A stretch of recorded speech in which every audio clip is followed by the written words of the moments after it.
Hérna er áhugavert dæmi. Hvaða línur eru samsíða, hvaða línur eru hornréttar hver á aðra. Hvað er að vera samsíða? Samsíða línur eru þannig að það er liggja algjörlega hlið við hlið og nálgast hver aðra aldrei. Ef ég fer 100 km í þess átt, þá er sama bil á milli þeirra, 100 km í þess átt, sama bil á milli þeirra. Það er alltaf eins, alveg sama hver ég er. Línur sem eru hornréttar hver á aðra eru þannig að þær mynda 90 gráðu horn á milli sín. Samsíða í hnitakerfi þýðir að þær eru með sömu hallatöluna. Hallin er eins, það er alveg sama hvort ég tekna þær svona eða svona eða svona, þær halla alltaf nákvæmlega eins. Þannig að þegar ég er að finna hallatölu línu, þá horfi ég á töluna hjá x-inu. Hvaða línur eru samsíða? Jú, það eru línurnar með sömu hallatölu. -3, 1/5, -5, -3. Hér og hér er sama hallatala, þess vegna samsíða.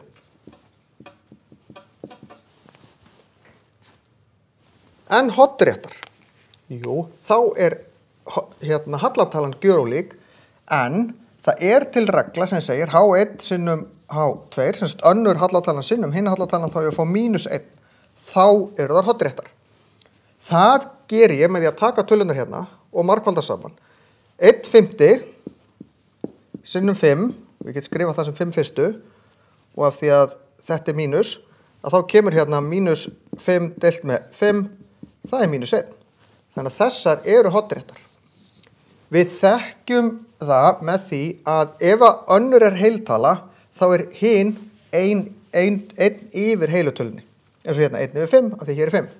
Önnur þarf að vera mínus, það má vera mínus hér eða hér, má ekki vera plús á báðum stöðum, ekki mínus á báðum stöðum, þá eru það ekki hornréttar. Ef þetta er einhvers konar brot, til dæmis 3/5, þá væri hin hallatalan -5/3, við bara snúum brotinu við. Þannig þekkjum við línur sem eru hornréttar á hver aðra út frá hallatölu. Skurðpunkturinn uppsölunásin í þessum dæmum skiptir engu máli.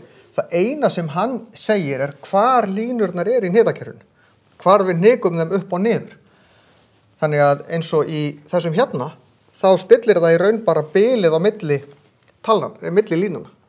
Eftir því sem að það er meiri munur á þessum tölum, þá eru línurnar lengra frá hvor annari. Þessar tvær er ekkert mjög langt frá hvorri annari.